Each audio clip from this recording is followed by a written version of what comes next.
Mucjisadan la arkayo waa sac hadda dhalay waxaa bursanayo waa sida loo dhalay waxaa bursanayo weel yar oo looga tagay weyshaan hadday dhalatay. Libaaxii wuxuu qabsaday cunugta yareed ee dibiga ma aysan cunin laakiin indhahay ka fiirsanaysaa wuu la yaaban yahay libaaxi. Habartii oo dhashayna halkaasay ka fiirsanaysaa iyadoo macnaheedu waxba samayn karin oo ka cabsoonaysa libaaxa inuu cuno. Libaaxan wuxuu ku dheeldheelayaa bahasha yareed. Waxay arrin saas ahaataba uu ku dheeldheelo odayga. Libaaxi waa kaa uu ku dheeldheelayaa bahasha. Ma aqaan sababta uu ugu tagay laakiin calooshiisa maysan marayn masiili uusan u arkin laakiin wuxuu jecel yahay inuu qabto midda weyn. Libaaxi weyshi markii yareed markuu fahmi waayo wuu ka dhaqaajiyay wuxuu aaday midda weyn inuu qabto isku dayaa macnaha. Midda weyneed way orday midda yareedna waa ka daba orday dhankeedii jaaniska heshay iyo dhinaca kale u orday libaaxi hasha labada geed jecel oo noqday labadooda uu ku seeray uu cuni waayay waa ardaa way ka carartay bahashii yareed saciiraay. Weyshi waa tanaa keligeed dhankan soo aaday ilaa hadda afkeeda waxa uma saarin cawskana ma cuni karto dhunteeda ma marayo. Cawska isku dayaysaa inay cunto laakiin ma awoodayso inay cunto. Roob weyn ayaa imaanaya hadda cirka wuu isoo xirxirayaa oo roob weyn inuu imaado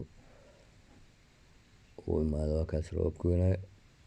Weyshii waa kaasaa miskiinta ahayd meeshaasay fadhisaa tabartii sii gabaysaa. Weyshi yareed way dhacday oo roobkaa macnaha ka qaaday awoodii. Nasiib wanaag roobkii waa joogsaday laakiin waa tanaa meeshii taallaa bahashii yareed. Indhahay soo kala qaaday weli waxa maysan xoogaa awood ay soo yeelatay. Dibiyaal badan iyo sacyaal isku jiran waa kuwaas hadda iskeeneen way u orday dhankooda aaday iyadoo ka raadinaysa hooyadeed inay hesho oo dib u hesho. Dibiyaashii sacyaashii dhexda ka gashay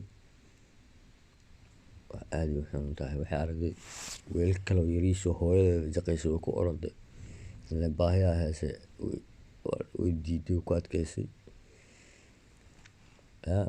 way ku adkaysay. Midda kale yariista ahayd ay aaday dhankeedu naasay ka raadinaysay caano tii yareed dagaal ay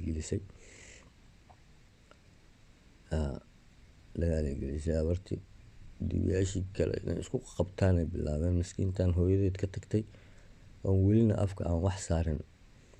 Weyshi yareed markaan nafteeda inay la baxsatay bilaawday marka oroday jabsanay way jabsatay oroday jabsatay oo nafteedii badbaadsatay hal dilaa dhinto. Waa soo oroday keligeeday dhinac imaada haddana koraa waxaa ka arkay eey yar eygiyaa dhankeeda soo aaday hal dilaa dhinto.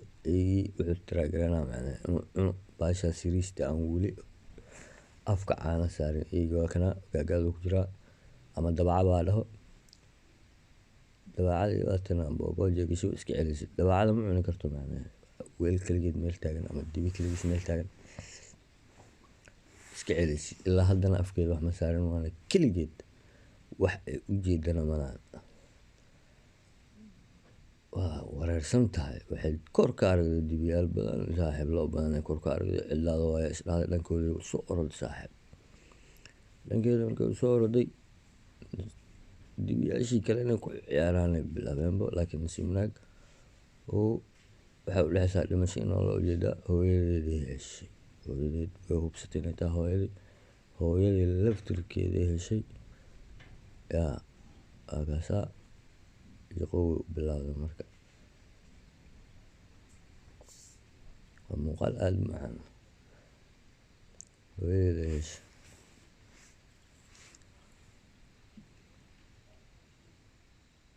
Weyshi yareed xoog ay yeelatay macnaha oroday bilaawday macnaha waxaa lacaan ay jaqday oroday bilaawday.